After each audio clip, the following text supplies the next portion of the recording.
श्राद्ध सनातन धर्म की अत्यंत प्राचीन और गूढ़ परंपरा है, जिसका मूल भाव है श्रद्धा। श्राद्ध शब्द स्वयं श्रद्धा से बना है, अर्थात श्रद्धापूर्वक किया गया कर्म। ये केवल एक कर्मकांड नहीं, बल्कि अपने पूर्वजों के प्रति कृतज्ञता, स्मरण और ऋण मुक्ति का माध्यम है। मनुष्य जब जन्म लेता है तो वो केवल स्वयं से नहीं आता, वो अपने साथ एक परंपरा, एक वंश, एक संस्कार लेकर आता है। उसके शरीर में जो रक्त प्रवाहित हो रहा है वो उसके पूर्वजों की देन है। उसके संस्कार, उसका ज्ञान, उसकी भाषा, उसका धर्म सब किसी न किसी रूप में उसके पूर्वजों से ही प्राप्त हुए हैं। इसी कारण शास्त्रों में कहा गया है कि मनुष्य 3 ऋण लेकर जन्म लेता है: देव ऋण, ऋषि ऋण और पितृ ऋण। पितृ ऋण को चुकाने का एक प्रमुख साधन श्राद्ध है। श्राद्ध का तात्पर्य केवल पितरों को अन्न देना नहीं है, ये उस सूक्ष्म संबंध को स्वीकार करना है जो जीवित और दिवंगत आत्माओं के बीच बना रहता है। सनातन परंपरा मानती है कि शरीर नश्वर है, परंतु आत्मा अमर है। जब किसी व्यक्ति की मृत्यु होती है तो केवल उसका स्थूल शरीर समाप्त होता है, उसकी सूक्ष्म सत्ता आगे की यात्रा पर निकल जाती है। इस यात्रा में उसे अपने कर्मों के अनुसार विभिन्न लोकों का अनुभव होता है। श्राद्ध कर्म उस आत्मा की शांति और उन्नति के लिए किया जाता है।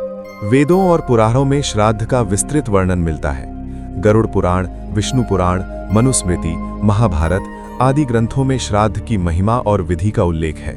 ये माना गया है कि यदि संतानों द्वारा श्रद्धा से श्राद्ध किया जाए तो पितरों को संतोष और तृप्ति प्राप्त होती है। पितृलोक में स्थित पूर्वज अपनी संतानों के इस प्रेम और स्मरण से प्रसन्न होते हैं और उन्हें आशीर्वाद देते हैं। इसके विपरीत यदि पितरों का स्मरण न किया जाए तो वंश में विभिन्न प्रकार की बाधाएं उत्पन्न हो सकती हैं, ऐसा शास्त्रीय मत है। श्राद्ध वर्ष में अनेक अवसरों पर किया जाता है, परंतु विशेष महत्व आश्विन मास के कृष्ण पक्ष को दिया गया है, जिसे पितृपक्ष कहा जाता है। इस अवधि में माना जाता है कि पितर पृथ्वी पर अपने वंशजों के पास आते हैं और उनके द्वारा किए गए तर्पण एवं पिंडदान को ग्रहण करते हैं। ये समय अत्यंत पवित्र माना जाता है। इन 15 दिनों में प्रत्येक तिथि पर उन पितरों का श्राद्ध किया जाता है जिनका देहांत उस तिथि को हुआ हो। जिनको तिथि ज्ञात न हो वे अमावस्या के दिन सर्व पितृ श्राद्ध करते हैं। श्राद्ध की मूल प्रक्रिया में तर्पण, पिंडदान, ब्राह्मण भोजन और दान का विशेष स्थान है। तर्पण का अर्थ है जल अर्पित करना। जल में तिल मिलाकर पितरों के नाम का उच्चारण करते हुए अर्पण किया जाता है। ये प्रतीक है कि हम अपने हृदय की भावनाओं को जल के माध्यम से सूक्ष्म लोक तक पहुंचा रहे हैं। पिंडदान में चावल, तिल और घी से बने पिंड अर्पित किए जाते हैं। ये पिंड प्रतीक हैं उस अन्न के जिससे शरीर का निर्माण होता है। ऐसा माना जाता है कि पिंडदान से पितरों को सूक्ष्म शरीर की स्थिरता और संतोष मिलता है। श्राद्ध का सबसे महत्वपूर्ण तत्व है श्रद्धा। यदि विधि में थोड़ी त्रुटि भी हो जाए, परंतु भाव शुद्ध हो तो उसका फल मिलता है। इसके विपरीत यदि केवल दिखावे के लिए कर्मकांड किया जाए और मन में श्रद्धा न हो तो वो कर्म अधूरा रह जाता है। इसलिए शास्त्रों में बार बार कहा गया है कि श्राद्ध में बाहरी आडंबर से अधिक आंतरिक भावना का महत्व है। यह भी माना जाता है कि श्राद्ध केवल मृत माता पिता के लिए ही नहीं, बल्कि समस्त पितृगण, दादा, परदादा, मातामह, मातामही और समस्त वंश परंपरा के लिए किया जाता है। वास्तव में ये संपूर्ण वंश के प्रति कृतज्ञता का पर्व है। जिस प्रकार वृक्ष की जड़ें दिखाई नहीं देती, परंतु वही वृक्ष को पोषण देती हैं, उसी प्रकार हमारे पूर्वज हमारे जीवन की अदृश्य जड़ें हैं। यदि जड़ों को जल न मिले तो वृक्ष सूख जाता है। इसी प्रकार यदि पितरों का स्मरण न किया जाए तो जीवन में सूक्ष्म असंतुलन आ सकता है। श्राद्ध के संबंध में अनेक कथाएं भी प्रचलित हैं। महाभारत में कर्ण की कथा प्रसिद्ध है। कहा जाता है कि जब कर्ण स्वर्ग पहुंचे तो उन्हें स्वर्ण और रत्नों से बने महल मिले, परंतु भोजन नहीं मिला। उन्होंने देवताओं से कारण पूछा। उत्तर मिला कि उन्होंने जीवन भर दान तो बहुत दिया, परंतु अपने पितरों के लिए कभी अन्न दान नहीं किया। तब उन्हें पृथ्वी पर पितृपक्ष के समय लौटने की अनुमति मिली ताकि वे श्राद्ध कर सकें। इस कथा से ये संदेश मिलता है कि केवल दान ही पर्याप्त नहीं, बल्कि पितरों का स्मरण भी आवश्यक है। श्राद्ध में ब्राह्मण भोजन कराने की परंपरा भी प्रतीकात्मक है। ब्राह्मण को यहाँ देव और पितृ का प्रतिनिधि माना गया है। जब श्रद्धा से उन्हें भोजन कराया जाता है तो वो भोजन पितरों तक पहुँचता है, ऐसी मान्यता है। साथ ही गरीबों को अन्नदान, गौ सेवा, पक्षियों को अन्न देना, ये सब भी श्राद्ध का ही अंग माने गए हैं। वास्तव में श्राद्ध हमें दान, सेवा और विनम्रता का अभ्यास कराता है। कई लोग प्रश्न करते हैं कि क्या सच में पितरों तक अन्न पहुंचता है? इसका उत्तर केवल भौतिक दृष्टि से नहीं दिया जा सकता।